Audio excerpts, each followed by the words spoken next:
Hello guys, welcome back. We're going to continue to talk about the normal distribution. Last time we saw how we use the normal CDF in our TI-84 plus to find the area under the normal curve to the right of the z-score, to the left of the z-score, and between two z-scores. We also used a function called invnorm to find the z-score given an area under the normal curve. Before we proceed, I just want to remind you that when you have a data and you do a kind of plots, you will produce either of these three. It can be normal distribution, it can be skewed to the right or to the left. Okay. Now, if your data, the curve for your data looks like this, symmetric, bell-shaped, then that tells us that the data is normally distributed. So we can apply the normal functions. Okay. Now, in this particular case, the normal distribution, the symmetric, the mean is equal to the median and is equal to the mode. Okay, you can see right here. For positive skews, it means that the tail is to the right. You can see right here. And it tells us also that the mean is greater than the median. Okay, for positive skews or right skews. For the negative skews, it tells us that the mean is less than the median. Okay, is skewed to the left. You can see the tail is to the left, so that's a negative skew. Okay, the information has is being shown here. Okay, so you can see positive skew is skewed to the right, mean is greater than median. Negative skew skewed to the left, mean is less than the median. And of course, if it's normal distribution, which is actually our focus, then it means that the symmetric mean is equal to median is equal to mode. Okay, now let's talk about sampling. In statistics, sampling is very important because we use samples or data we obtain from the samples to generalize the population. Most of the time it's difficult for us to get the entire population, so we resort to using information obtained from the sample. Okay, so the information obtained from the sample is what we call statistic. For instance, the mean of the sample, the standard deviation of the sample. The information obtained from the population is what we call parameter. So we use the statistic to estimate the parameter. Okay, so let's look at what we call sampling distribution.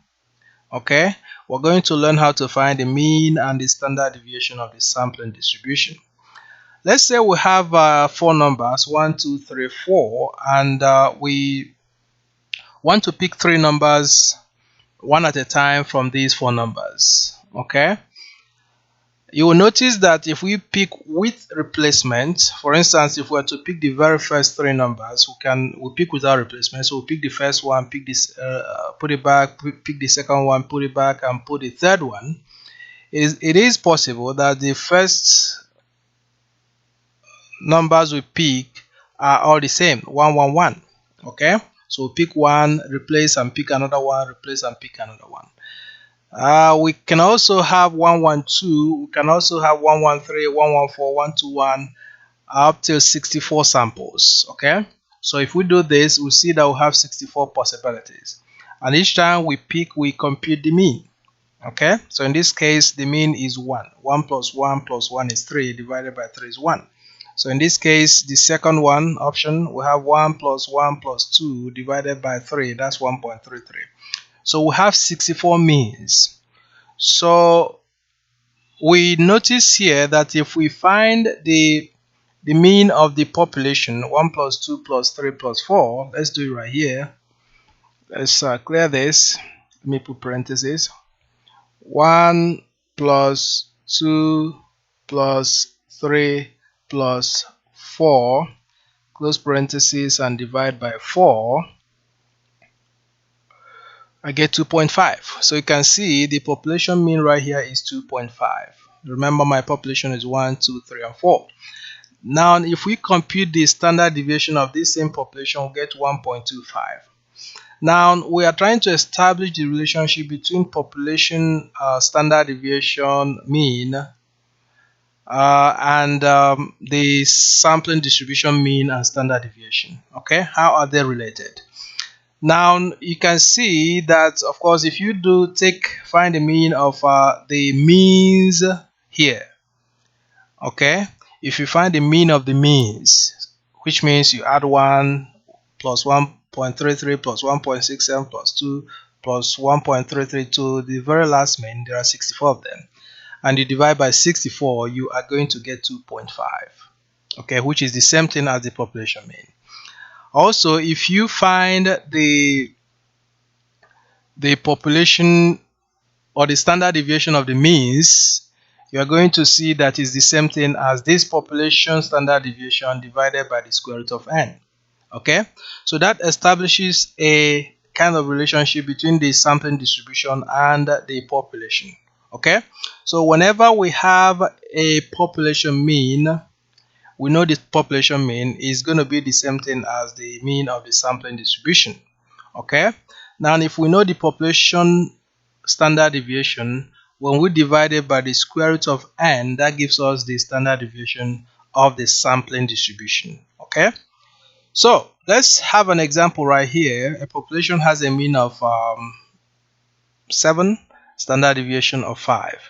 We want to find the mean of the sampling distribution and the standard deviation of the sampling distribution. So if we go by our definition up here, if the mean of the population is given as 7, it means then that the mean of the sampling distribution will also be equal to 7. Okay, now we know that the standard deviation for the population is 5 and n is given as 49 right here. Okay, so the standard deviation of the sampling distribution should be 5, which is the standard deviation of the population, divided by square root of 49, which is 7. So if I do 5 divided by 7,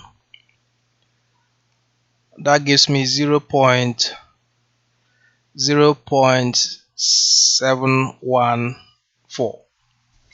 Okay, 0.714 in 3 decimal places. Okay, that's how to compute the sampling distribution mean and standard deviation if we know the population mean and standard deviation. The second problem has a mean of 12, standard deviation of 4. So the mean, if the mean of the population is 12, it means that the sampling distribution mean is also 12.